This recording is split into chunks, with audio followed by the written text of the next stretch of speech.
جنگ تا پیروزی مرگ بر اسرائیل যুদ্ধবিরতি কার্যকরের কয়েক ঘন্টার মধ্যে লেবাননে ইসরায়েলের ভয়াবহ হামলা প্রতিবাদে আবারও হরমুজ প্রণালী বন্ধ করল ইরান। ভারতের কাছে আবারও শেখ হাসিনাকে ফেরত চাইল বাংলাদেশ। ওসমান হাদির সন্দেহভাজন হত্যাকারীদের প্রত্যর্পণে সম্মত দুই দেশ। জুলাই অভ্যুত্থান, সুরক্ষা ও দায় নির্ধারণ এবং সন্ত্রাস বিরোধী আইনের সংশোধনী বিল পাস।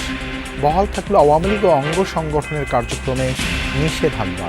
বাংলাদেশে একটা জনমত সৃষ্টি হয়েছিল, সেই প্রেক্ষিতে তাদের কার্যক্রম নিষিদ্ধ করা হয়েছে। আর্টিকেল 47 অনুসারে সংবিধানের আইসিটি অ্যাক্টও পরিবর্তন এনে সংগঠনের বিচারের জন্য সেই আইনটাও সংশোধন করা হয়েছে। তুচ্ছ ঘটনাকে কেন্দ্র করে ঢাকা বিশ্ববিদ্যালয়ের শিক্ষার্থী ও ঢাকা মেডিকেলের চিকিৎসকদের মাঝে সংঘর্ষ। প্রায় 2.5 ঘন্টা বন্ধ ছিল জরুরি বিভাগের সেবা, রোগীদের ভোগান্তি।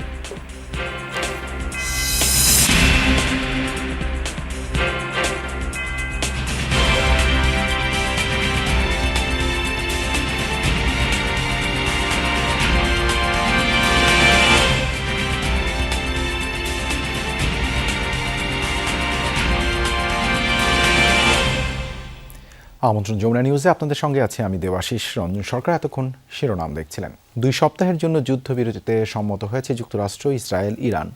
পাকিস্তানের মধ্যস্থতায় কার্যকর হয়েছে সমঝোতা, নিশ্চিত করেছেন মার্কিন প্রেসিডেন্ট ডোনাল্ড ট্রাম্প এবং ইরানের পররাষ্ট্রমন্ত্রী আব্বাস আরাগচি।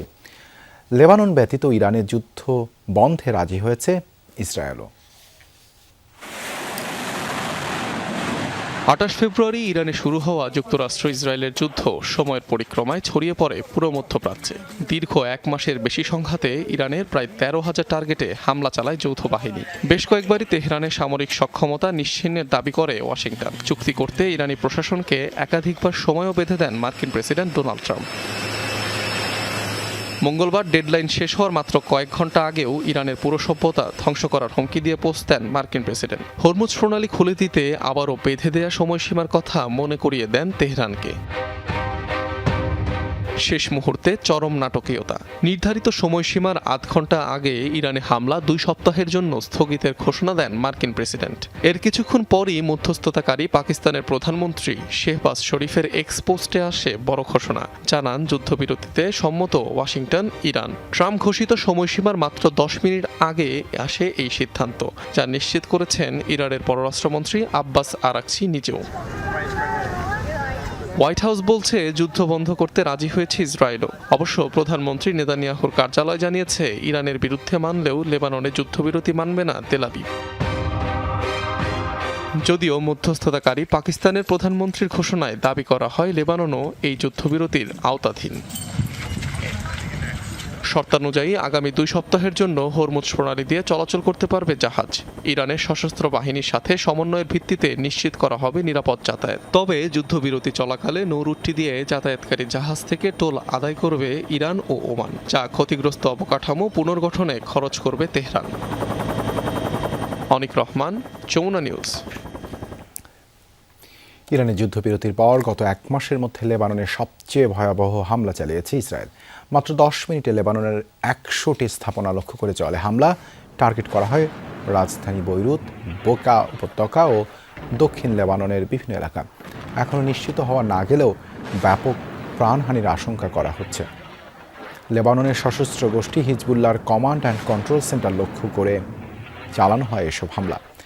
এক বিবৃতিতে এই তথ্য জানায় ইসরায়েল। এ বিষয়ে এখনও কোনো মন্তব্য আসেনি সশস্ত্র গোষ্ঠী হিজবুল্লাহর পক্ষ থেকে। এদিকে লেবাননের গণমাধ্যমের দেয়া তথ্য মতে যুদ্ধবিরতি ঘোষণার পর থেকে এখন পর্যন্ত লেবাননে ইসরায়েলি হামলায় প্রাণ গেছে অন্তত 8 জনের, গুরুতর আহত কমপক্ষে 22 জন।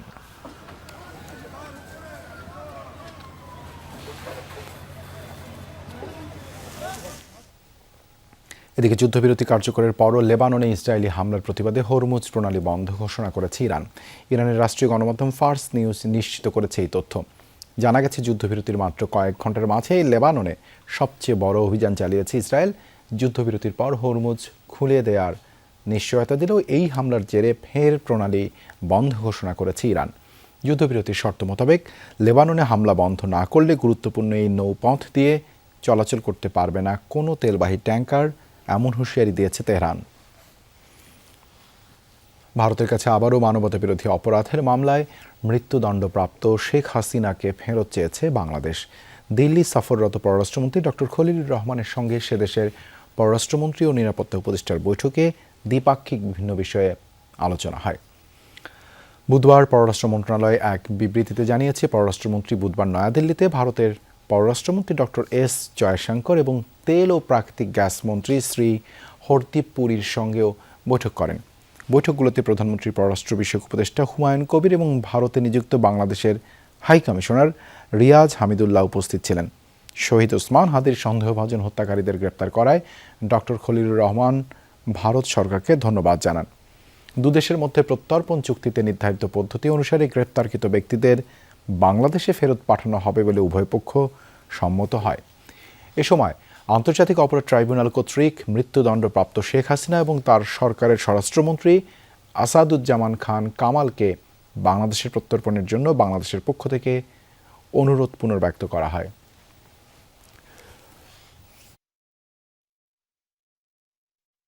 আওয়ামী লীগের কার্যক্রম নিষিদ্ধ রেখে সন্ত্রাস বিরোধী আইনের সংশোধনী পাশ হয়েছে সংসদে।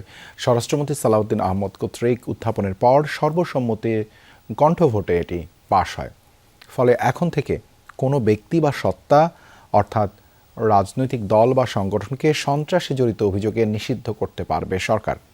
আর নিষিদ্ধ হলে অনলাইন, অফলাইন সামাজিক যোগাযোগ মাধ্যমে চালানো যাবে না প্রচারণা।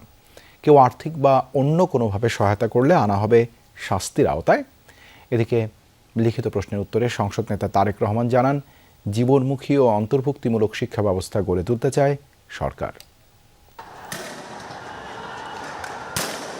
24শে জুলাই আগস্ট গণ অভ্যুত্থান রুখতে ছাত্র জনতার উপর নৃশংসতা চালায় আওয়ামী লীগ ও তাদের সহযোগী সংগঠন এবং আইনশৃঙ্খলা বাহিনী। 5 আগস্ট শেখ হাসিনার পতনের পর সন্ত্রাসী কর্মকাণ্ডের জন্য আওয়ামী লীগের কার্যক্রম নিষিদ্ধের দাবি ওঠে। আওয়ামী লীগ এবং এর অঙ্গ, সহযোগী ও ভ্রাতৃপ্রতিম সংগঠনের সব কার্যক্রম আন্তর্জাতিক অপরাধ ট্রাইব্যুনালে বিচার সম্পন্ন না হওয়া পর্যন্ত নিষিদ্ধ করে অধ্যাদেশ জারি করে অন্তর্বর্তী সরকার। মাননীয় মন্ত্রী, আপনি বিলটি উত্থাপন করুন। কিছুটা সংশোধিত হয়ে সেই অধ্যাদেশ সংসদে উত্থাপিত হয় বুধবার। নিষেধাজ্ঞা না মানলে নিষিদ্ধ ঘোষিত সংগঠনের জন্য যে সাজা রয়েছে সেটি প্রযোজ্য হতে যাচ্ছে আওয়ামী লীগের জন্য। সংসদে সবার কণ্ঠভোটে পাশ হয় এই আইনটি। এর ফলে কোনো ধরনের কার্যক্রম চালাতে পারবে না আওয়ামী লীগ কিংবা নিষিদ্ধ অন্য কোনো দল বা সংগঠন। এমনকি অনলাইন ও সামাজিক যোগাযোগ মাধ্যমেও কোনো কার্যক্রম প্রচার করা যাবে না। নিষিদ্ধ দল সংগঠনকে অর্থ, আশ্রয় বা সহায়তা করলে কঠোর শাস্তির বিধান বাড়ানো হয়েছে। বিরোধী দলীয় নেতা নিশ্চয়ই স্মরণে থাকার কথা, ওনারা এবং এনসিপির বন্ধুরা সবাই মিলে এটা আন্দোলন করেছিলেন। সেই আন্দোলনের প্রেক্ষিতে এটা মোটামুটি বাংলাদেশে একটা জনমত সৃষ্টি হয়েছিল। সেই প্রেক্ষিতে তাদের কার্যক্রম নিষিদ্ধ করা হয়েছে সন্ত্রাস বিরোধী আইনে, এবং অ্যাকর্ডিংলি সেটা নির্বাচন কমিশনে তাদের রেজিস্ট্রেশনটাও সাসপেন্ডেড হয়ে আছে। এবং এখানে এই আইনের অনুবলে পরবর্তীতে আর্টিকেল 47 অনুসারে সংবিধানের আইসিটি অ্যাক্টও পরিবর্তন এনে সংগঠনের বিচারের জন্য সেই আইনটাও সংশোধন করা হয়েছে। এদিকে সংসদে লিখিত প্রশ্নোত্তরে সংসদ নেতা তারেক রহমান বলেন, গুণগত, জীবনমুখী ও অন্তর্ভুক্তিমূলক শিক্ষা ব্যবস্থা গড়ে তুলতে বদ্ধপরিকর সরকার। আগামী 6 মাসের মধ্যে 2336টি কারিগরি ও 8232টি মাদ্রাসায় বিনামূল্যে ওয়াইফাই চালু করা হবে। মাননীয় সদস্যবৃন্দ, সংসদের বৈঠক। লাভলি বিথি, যমুনা নিউজ, ঢাকা। জুলাই অভ্যুত্থানে অংশগ্রহণকারীদের দায় মুক্তি দিয়ে জুলাই সুরক্ষা ও দায় নির্ধারণ বিল 2026 সংসদে সর্বসম্মতিক্রমে পাশ হয়েছে। সংসদে এই সুরক্ষা বিলটি আনেন স্বরাষ্ট্রমন্ত্রী সালাউদ্দিন আহমদ। পরে কণ্ঠ ভোটে সর্বসম্মতিতে বিলটি পাশ হয়। এছাড়া জাতির পিতার পরিবার সদস্যদের নিরাপত্তা রহিতকরণ বিল 2026 পাশ হয়েছে। এর ফলে বঙ্গবন্ধু শেখ মুজিবুর রহমানের পরিবারের সদস্যরা বিশেষ নিরাপত্তার সুযোগ হারাবেন। আওয়ামী লীগ সরকার এই নিরাপত্তা ব্যবস্থা চালু করেছিল। এছাড়া বাংলাদেশ ক্রিকেট বোর্ড বিসিবি পুনর্গঠন নিয়ে সংসদে সমালোচনা করেছেন হাসনাত আবদুল্লাহ। তিনি বলেন, পারিবারিক বোর্ড গঠন করা হয়েছে। মানবাধিকার কমিশনকে মন্ত্রণালয়ের আওতায় আনা হলে তাও দলীয় কমিশনে পরিণত হবে বলে মন্তব্য করেন তিনি। পরে তার এই বক্তব্যের জবাবে স্বরাষ্ট্রমন্ত্রী বলেন, অন্তর্বর্তী সরকারের ক্রীড়া উপদেষ্টা জেলা কমিটির মাধ্যমে প্রভাব খাটিয়ে বিসিবির কমিটি দিয়েছিলেন। সরকার তা পুনর্গঠন করেছে। সংসদের বৈঠক বৃহস্পতিবার সকাল 10:30 পর্যন্ত মুলতবি করা হয়েছে। বাংলাদেশ ক্রিকেট বোর্ড এটা নাই, এটা হয়ে গেছে বাপের দোয়া ক্রিকেট বোর্ডে পরিণত হয়েছে। যেভাবে দখল করা হয়েছে বাপের দোয়া ক্রিকেট বোর্ড, এই বাস্তবতায় যদি জাতীয় মানবাধিকার কমিশনকে একটা মন্ত্রণালয়ের অধীনে রাখি, স্বরাষ্ট্র মন্ত্রণালয়ের অধীনে রাখি, তাদের মাধ্যমে আমরা নিরপেক্ষ কোনো ধরনের অনুসন্ধান আমরা কতটা পাবো সেটা নিয়ে কিন্তু আমরা সন্দিহান। ক্রিকেট কন্ট্রোল বোর্ড কিভাবে আসলো স্পিকার? বাংলাদেশ ক্রিকেট কন্ট্রোল বোর্ডের ইন্টারিম গভর্নমেন্টের সময় তৎকালীন ক্রীড়া উপদেষ্টা ক্ষমতার প্রয়োগ করে সারা বাংলাদেশে জেলা কমিটিগুলোকে প্রভাবিত করে সেভাবে নিয়ে আসে। বাংলাদেশে যেগুলো রেজিস্টার্ড ক্লাব ছিল তাদের তাদেরকে সর্বোচ্চ ক্ষমতা প্রয়োগ করে একতরফাভাবে ক্রিকেট বোর্ডের একটা বোর্ডিং করা। সংবিধান সংশোধনের কোনো বিকল্প নেই, জুলাই সনদ অক্ষরে অক্ষরে পালন করা হবে জানিয়েছেন চিফ হুইপ নুরুল ইসলাম মনি। ত্রয়োদশ জাতীয় সংসদের প্রথম অধিবেশনের 11তম বৈঠক শেষে গণমাধ্যমকে এসব কথা জানান তিনি। সংবিধান সংশোধনে বিশেষ কমিটি গঠন, বিরোধী দলের যত আপত্তি থাক একসময় সবাই ঐক্যমত্যে পৌঁছাবে। যারা বাংলাদেশে গণহত্যা মানবতা বিরোধী অপরাধ করেছিল তাদের বিষয়ে যে আমরা একটা ঐক্যবদ্ধ সিদ্ধান্তে আসতে পেরেছি, এটা বাংলাদেশের জন্য একটা অর্জন বলে আমরা মনে করি। আমরা যত কথাই বলি না কেন, সর্বশেষ যা করতে হবে তাহলে সংবিধান সংশোধন, তার কোনো বিকল্প নেই। ওষুধ পরিবর্তন করে দেওয়ার মতো তুচ্ছ ঘটনাকে কেন্দ্র করে সংঘর্ষে জড়িয়েছে ঢাকা মেডিকেলের চিকিৎসক এবং ঢাকা বিশ্ববিদ্যালয়ের শিক্ষার্থীরা। এতে কয়েকজন আহত হয়েছেন। এই ঘটনায় নিরাপত্তার কারণ দেখিয়ে বিকেল থেকে রাত 8টা পর্যন্ত বন্ধ রাখা হয় হাসপাতালের জরুরি বিভাগের চিকিৎসা সেবা। এতে ভোগান্তিতে পড়েন রোগীরা।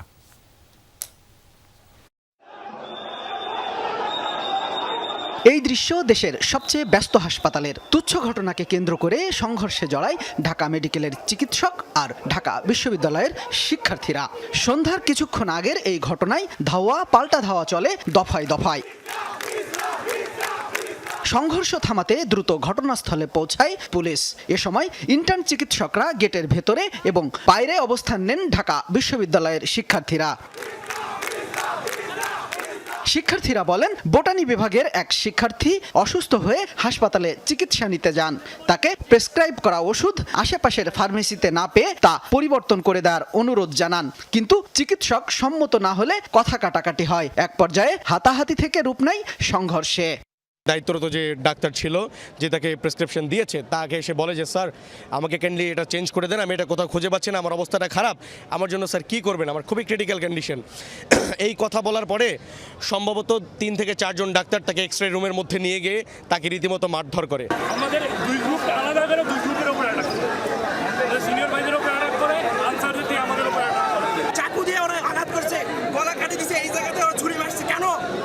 আমরা কি সরকারের টাকা দিয়ে চিকিৎসা দেয় না? ফ্রি চিকিৎসা নিচ্ছি আমরা, আমাদের ট্যাক্সের টাকা দিত, কিসের বাহাদুরি দেখায় ওরা? ঢাকা মেডিকেলের শিক্ষার্থীদের অভিযোগ, পীরাই ঢাকা বিশ্ববিদ্যালয়ের শিক্ষার্থীরা চিকিৎসা নিতে এসে বিশৃঙ্খলা করে। একই ধারাবাহিকতায় হেনস্থা করা হয়েছে চিকিৎসকদের। এই ঘটনার যথাযথ আইনি পদক্ষেপ না নেওয়া হলে জরুরি বিভাগ বন্ধ রাখার ঘোষণা দেওয়া হয়। আমার রোগী যেটা প্রায়োরিটি দেওয়া দরকার এটা আমাদের ডাক্তার বুঝবে, উনি দিবে। কোন ওষুধ দরকার, কোনটা দেওয়া দরকার না, সেটা ডাক্তার ভালো বুঝবে। ওনারা কেন এসে গলাবাজি করবে? গলাবাজি তো করে তারপরে এসে মারধরও করে। কেন ফার্মেসিতে ওষুধটা সরবরাহ ছিল না এই বলে তারা আমাদের ডাক্তারকে হাত তোলা শুরু করে, যে কি ওষুধ কোম্পানির দালাল ভাই হাত তোলা শুরু করে। নতুন করে আবার সবাই ধরে আক্রমণ করার সম্ভাবনা আছে। সেই ক্ষেত্রে তারা যদি এখান থেকে চলে যায়, এই পরিস্থিতি সাময়িক সময়ের জন্য ঠান্ডা হবে। এদিকে ঢাকা মেডিকেলে সংঘর্ষের ঘটনায় চরম ভোগান্তিতে পড়েন রোগীরা। অনেকেই বাধ্য হন অন্য হাসপাতালে যেতে। আমি তো চিকিৎসা নেওয়ার জন্য আসি, অপেক্ষা করে বসে আছি, কিন্তু এ যাবৎ পর্যন্ত তো কোনো খোলে নাই, যাইতে পারতেছি না। অনেক সমস্যা, আমার বাচ্চা অসুস্থ, এরগুলো যাই পাইতেছি না, সমস্যা না, 2 ঘন্টা ধরে ঘুরতেছি। রাত 8টার পর জরুরি বিভাগের মেইন গেট না খুললেও বিকল্প পথে চিকিৎসা দেয়া শুরু হয়। সেই সাথে 2 প্রতিষ্ঠানের শিক্ষকরা এসে আলোচনার পর সরিয়ে নিয়ে যান শিক্ষার্থীদের। শামীম রেজা, যমুনা নিউজ, ঢাকা। দেশে হামের প্রকোপ কমার কোনো লক্ষণ নেই। রাজধানীসহ বিভিন্ন জেলায় প্রতিদিনই সংক্রমণ ও মৃত্যুতে উদ্বেগ বাড়ছে জনমনে।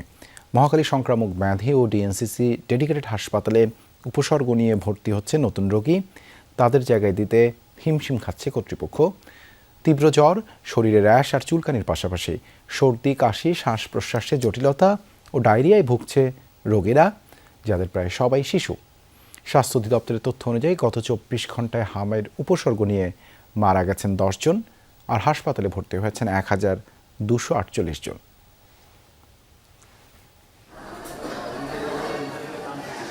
দেশের 56 জেলায় ছড়িয়েছে হাম। প্রতিদিনই রোগী বাড়ছে রাজধানীর হাসপাতালগুলোতে।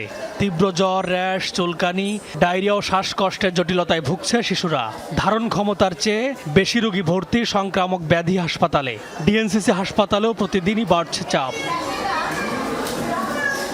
হামে আক্রান্ত বেশিরভাগ শিশুর নিউমোনিয়ায় জটিলতা বাড়ছে, এটি বাড়াচ্ছে মৃত্যুহার। উদ্বিগ্ন অভিভাবকরা পরিস্থিতি সামাল দিতে বেগ পেতে হচ্ছে চিকিৎসকদের। সর্দি কাশি আছে, জ্বর আছে, এরপর আপনার এখন আবার কালকে থেকে একটু হালকা পাতলা পায়খানা করে। জ্বর, ঠান্ডা, সর্দি আছে, হেতে রাইস মানে হাম রোগ ধরা খাইছে। আওতালা আসছিলাম, প্রথমে ওইখানে সিট না থাকায় আমাদের এখানে রেফার করা হয়েছে।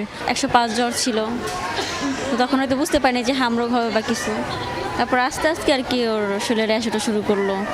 এদিকে হামজনিত নিউমোনিয়ার চিকিৎসায় ব্যবহার বাড়ছে বাবল সিপ্যাপ থেরাপির। দেশের বিভিন্ন হাসপাতালের ডাক্তার ও নার্সদের প্রশিক্ষণ দিয়েছে আইসিডিডিআরবি। বাবল সিপ্যাপের উদ্ভাবক জুবায়ের চিশতি জানান, এই থেরাপিতে শিশুর মৃত্যুহার কমবে 70%।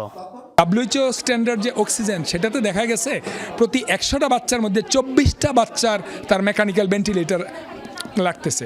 সেখানে এটার মাধ্যমে প্রতি 100টা বাচ্চার মধ্যে 6টা বাচ্চার মেকানিক্যাল ভেন্টিলেটর লাগতেছে। মানে হলো ওইখানে 24টা লাগে, এখানে 6টা লাগে, মানে 4 ভাগের 1 ভাগ। এই জন্যই আমরা বলি যে এটা প্রায় 75% থেকে 80% মর্টালিটিও কমা এবং 75% থেকে 80% ইউজ অফ মেকানিক্যাল ভেন্টিলেশন, মানে হলো ইউজ অফ আইসিইউ কমায় দেয়। নিউমোনিয়ার চিকিৎসায় বিশ্বের বিভিন্ন দেশে বাবল সিপ্যাপের ব্যবহার করা হয়। সাশ্রয়ী এই থেরাপিতে প্রায় 95% শিশুই সুস্থ হয়ে ওঠে। নিউমোনিয়া জনিত যে কোনো শ্বাসকষ্টেই এটাতে দেয়া যাবে, যেখানে বাচ্চার বয়স 1 মাস থেকে 5 বছরের মধ্যে। এমি আজিজ, যমুনা নিউজ, ঢাকা। হাম নিয়ে অযথা আতঙ্ক ছড়াবেন না, দেশে রোগটি প্রতিরোধে ভ্যাকসিনের পর্যাপ্ত মজুদ রয়েছে। 20 এপ্রিল থেকে দেশ জুড়ে টিকাদান শুরু হবে। সংসদে এমনটাই জানিয়েছেন স্বাস্থ্যমন্ত্রী সরদার মোহাম্মদ শেখাওয়াত হোসেন। সংসদ অধিবেশনে হাম নিয়ে ব্রাহ্মণবাড়িয়া 2 আসনের এমপি রুমিন ফারহানার প্রশ্নের জবাবে তিনি এসব তথ্য জানান। বলেন, আওয়ামী লীগ এবং অন্তর্বর্তী সরকারের টিকা ব্যবস্থাপনায় গাফিলতির কারণেই পরিস্থিতি জটিল হয়েছে। আমরা ডিক্লেয়ার করেছিলাম from 3rd may all over the country শুরু করার জন্য। আমরা এটাকে আরো এগিয়ে নিয়ে আসছি।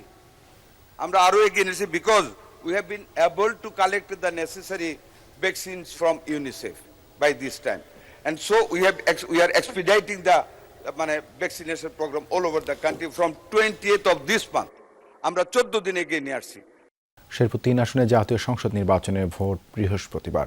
এর মধ্যে এই আসনে ঝিনাইগাতি ও শ্রীবর্তী উপজেলার কেন্দ্রে কেন্দ্রে নির্বাচনী সরঞ্জাম পৌঁছে গেছে। নির্বাচন ঘিরে নানা অভিযোগের কথা বলেন শেরপুর 3 আসনের জামায়াতের প্রার্থী মাসুদুর রহমান। বলেন, নির্বাচনে প্রশাসন বিএনপি প্রার্থীকে জয়ী করতে ইঞ্জিনিয়ারিং করছে। 2 উপজেলার ঝুঁকিপূর্ণ কেন্দ্র আমলে নিচ্ছে না প্রশাসন। আইনশৃঙ্খলা বাহিনীর বিন্যাস নিজেদের মতো সাজিয়েছে তারা। তিনি অভিযোগ করেন, বিভিন্ন কেন্দ্রে জামায়াতের এজেন্টকে ভয় ভীতি দেখানো হচ্ছে। এদিকে বিএনপি প্রার্থী মাহমুদুল হক রুবেল বলেন, জামায়াত প্রার্থীরা উচ্ছৃঙ্খল আচরণ করে নির্বাচনকে প্রশ্নবিদ্ধ করার চেষ্টা করছে। এদিকে বগুড়া 6 সদর আসনের উপনির্বাচনও বৃহস্পতিবার। প্রধানমন্ত্রী তারেক রহমানের ছেড়ে দেয়া এই আসনে প্রার্থী 3 জন। নরসিংদী সদর উপজেলার একটি প্রাথমিক বিদ্যালয়ে দুর্ধর্ষ চুরির ঘটনা ঘটেছে মঙ্গলবার গভীর রাতে। ভগীরথপুর সরকারি প্রাথমিক বিদ্যালয়ের বারান্দার গ্রিল কেটে ভেতরে প্রবেশ করে একদল চোর। পরে শিক্ষা উপকরণ সহ বিভিন্ন মালামাল চুরি করে নিয়ে যায় তারা। চুরি যাওয়া সামগ্রীর মধ্যে রয়েছে শিশুদের অনলাইন শিক্ষাদানের জন্য multimedia projector, laptop, CC camera সহ বিভিন্ন সামগ্রী। এছাড়া বিদ্যালয়ের জরুরি বেশ কিছু কাগজপত্র নষ্ট করে তারা। কর্তৃপক্ষের দাবি, চুরির ঘটনায় বিদ্যালয়টির প্রায় 5 লাখ টাকার ক্ষতি হয়েছে। এ বিষয়ে থানায় লিখিত অভিযোগ দেয়া হয়েছে। নরসিংদীর রায়পুরায় তুচ্ছ ঘটনার জেরে মারধর ও অ্যাসিড নিক্ষেপ করে 3 যুবকের শরীর ঝলসে দিয়েছে স্বর্ণকার দোকানের কর্মচারীরা। বুধবার বিকেলে রায়পুরা পৌর শহরের হাসিমপুর বাজারে এ ঘটনা ঘটে। আহতরা হলেন দীপ রায়, ওবায়দুল্লাহ আহমেদ, সেজান। গুরুতর অবস্থায় আহতদের উদ্ধার করে উপজেলা স্বাস্থ্য কমপ্লেক্সে নিয়ে প্রাথমিক চিকিৎসা শেষে তাদের ঢাকায় পাঠানো হয়। এদিকে ঘটনার পরে দোকানে তালা দিয়ে পালিয়ে যান অভিযুক্ত দুই কর্মচারী উদয় ও সৌরভ। এসিড নিক্ষেপের ঘটনায় জিজ্ঞাসাবাদের জন্য লতা স্বর্ণ শিল্পালয়ের মালিক কেশব রায়কে আটক করেছে পুলিশ। এই ছিল যমুনা নিউজে এতক্ষণ সাথে থাকার জন্য ধন্যবাদ সবাইকে।